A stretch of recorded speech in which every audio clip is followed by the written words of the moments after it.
Now here we go. This is the clean side, but right here, all the way down, we have the classic, nasty gutters. Your pressure washer will take off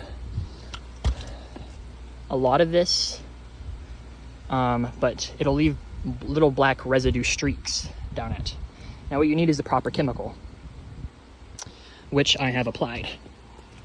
So that means that when I go and spray my gun, all of this should come off streak free. I'm gonna try it out.